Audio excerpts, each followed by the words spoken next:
Alhamdulillah, wassalatu wassalamu ala rasulillah wa ala alihi wa sahaba.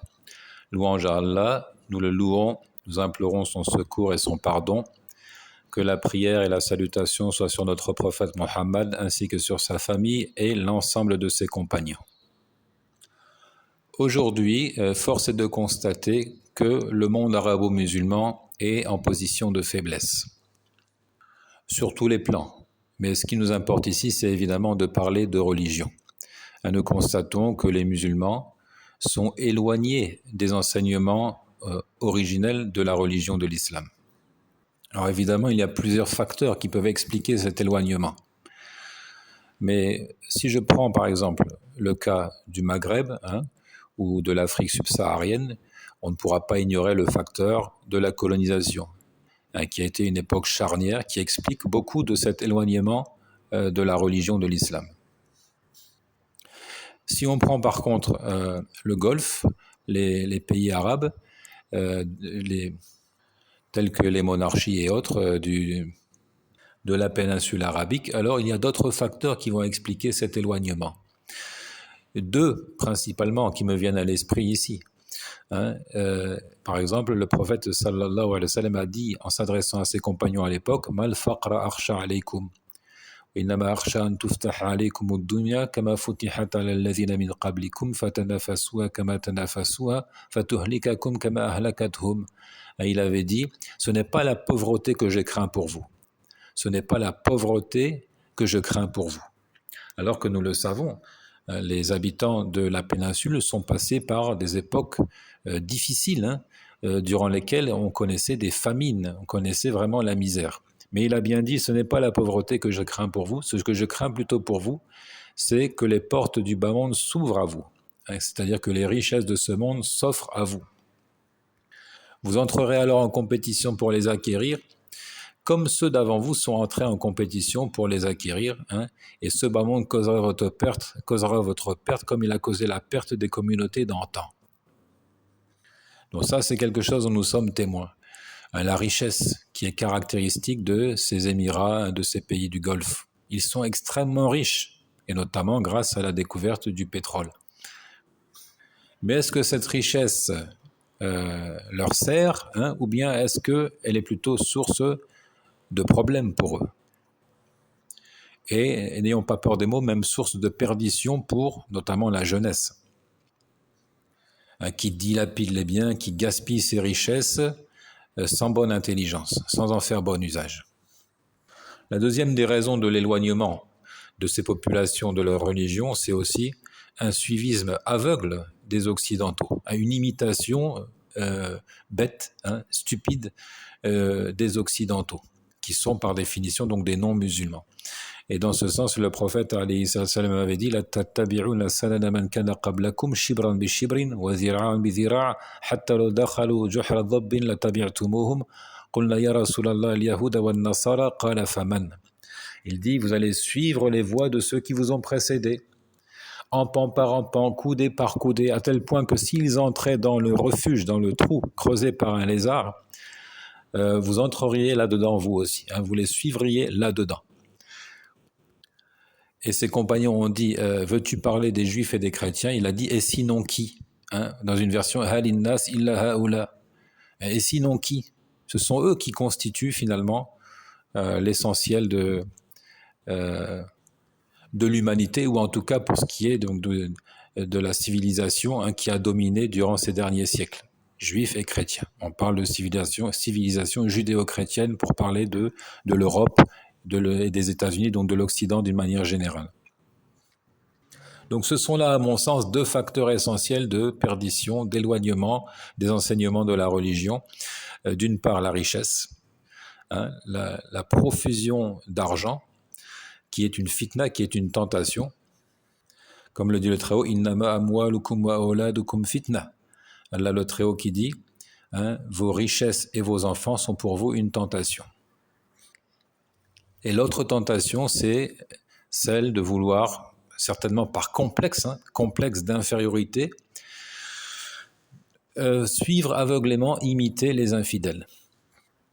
Et le calife bien guidé, Omar ibn al-Khattab, qu'Allah soit satisfait de lui, avait mis en garde contre cette attitude. Il avait dit clairement qu'il n'y a qu'une chose qui pourra donner aux musulmans force et donc imposer le respect aux autres communautés. Et c'est la religion de l'islam. Il disait dans ce sens, نحن قوم عزنا الله بالإسلام فمهما ابتغينا العزة في غيره أذلنا الله. Nous sommes des gens qu'Allah a honorés, à qui il a donné force par la religion de l'islam. Et si nous recherchons la force ailleurs, alors Allah nous humiliera. Allah nous fera connaître l'humiliation. Nous serons rabaissés si nous cherchons la force ailleurs que dans la religion de l'islam. Donc ça, c'est un décret divin. Ça peut s'expliquer aussi par la nature des populations arabes. Ils ne peuvent trouver la force que à travers cette religion qui a été révélée au prophète sallallahu alayhi wa sallam.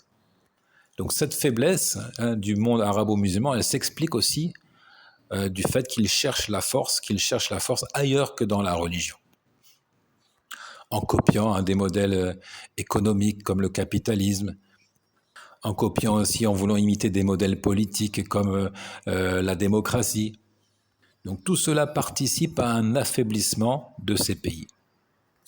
Et en ouvrant la porte donc à cette influence occidentale, évidemment, un bouleversement se produit également au niveau de la pensée, au niveau de la perception, de la conception, de la religion même, et de la vie en général. Donc on a cette tendance à laisser l'humanisme, avec un grand H, qui est en fait la religion du mondialisme, la religion entre guillemets des Lumières prônées par l'Occident, s'infiltrer dans le système de pensée islamique.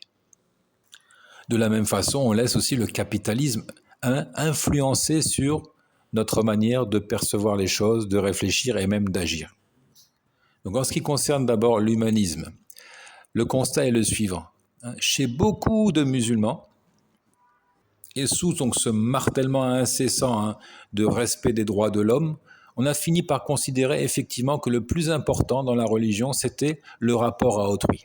C'était al-mu'amalat, ce qui unit les êtres humains, les échanges qu'il y a entre eux. Alors que ce n'est pas le cas. Le plus important, l'essentiel de la religion, c'est plutôt la relation qui unit l'individu à son Seigneur. C'est d'abord un rapport transcendant, avant donc d'être un rapport à l'horizontale entre les créatures. Donc dire que le plus important dans la religion, de toute façon, c'est le bon comportement, la manière dont tu vas te comporter avec ton voisin, c'est le respect du dépôt confié, c'est d'être sincère, équitable dans les échanges, il ne faut pas tricher dans la pesée, dans la balance, etc. Il faut être généreux aussi, il faut aider les nécessiteux. Tout ça, c'est vrai, ça fait partie de la religion de l'islam, mais ce n'est pas l'essentiel de la religion de l'islam. C'est plutôt une conséquence, c'est plutôt ce qui découle d'une conviction et d'une doctrine authentique. Mais quand j'en viens à négliger ce qui est l'essentiel de la religion, et je considère même que ces sujets-là sont source de division, qu'il faut les mettre de côté, qu'ils ne sont plus d'actualité. Je parle par exemple des débats autour de certains des noms et des attributs d'Allah Azza wa Jal. C'est que je me suis éloigné de la véritable compréhension de la religion de l'islam. Et je me suis laissé donc influencer par la religion mondialiste, l'humanisme, avec tout ce que ça implique de déviance. C'est pour ça qu'on en vient à entendre des choses terribles, comme de dire certes il est chrétien, mais il peut aller au paradis. Certes il est juif ou bouddhiste ou hindouiste, mais il peut aussi aller au paradis. Pourquoi ? Parce qu'il est bon, il est serviable, il est généreux, parce qu'il a de bons caractères. Et on oublie que l'essentiel, c'est avant tout déceler Allah Azza wa Jal, de respecter son unicité. Respect de l'unicité qui se matérialise, qui se concrétise avant tout par la prière, pilier de la religion de l'islam, et qui est en fait le droit exclusif d'Allah, qui ne concerne pas les créatures. Autre exemple pour illustrer l'influence par exemple du capitalisme sur notre système de pensée, qu'on finisse par trouver normal de laisser sortir sa femme pour aller travailler. Parce que dans un système capitaliste, la femme est appelée à aller travailler au dehors de la maison. C'est même une nécessité. Et plus il y aura de main-d'œuvre sur le marché, hein, et plus cette main-d'œuvre sera justement bon marché. Sans parler des autres objectifs que cela permet d'atteindre, hein, de faire disparaître des valeurs telles que la pudeur, hein, détruire le noyau familial, etc., qui va dans la logique finalement de ce capitalisme aigu. Mais malheureusement, même dans les pays arabo-musulmans, hein, et même dans les pays du Golfe, on commence à dire que la femme, elle aussi, doit aller travailler. Alors que le Très-Haut disait وَقَرْنَ فِي بُيُوتِكُنَّ وَلَا تَبَرَّجْنَ تَبَرُّجَ الْجَاهِلِيَّةِ الْأُولَى. Et restez dans vos foyers, restez dans vos demeures, ne vous exhibez pas à la manière des femmes de l'anté-islam. Donc ce système capitaliste que l'on a adopté, hein, contraint les femmes à sortir. Et quand on sort, avec les nécessités, hein, du travail et autres, on finit par négliger son voile. On finit par prendre à la légère le fait de se retrouver mélangé avec des hommes, hein. Donc on tolère la mixité. Et évidemment, on perd de sa pudeur. Donc ce sont là simplement quelques illustrations de cette influence, hein, croissante de la pensée occidentale sur le monde arabo-musulman. Et la solution, elle réside évidemment dans un retour aux enseignements originels de la religion de l'islam, un attachement au livre et à la tradition du prophète alayhi salatu wassalam. C'est la clé du succès. Donc méfions-nous de cette humanisation de la religion, hein, de cette lecture fourvoyée des textes. Revenons à la compréhension des textes par les anciens de cette communauté, à commencer par les compagnons et leurs élèves. Wallahu ta'ala a'lam.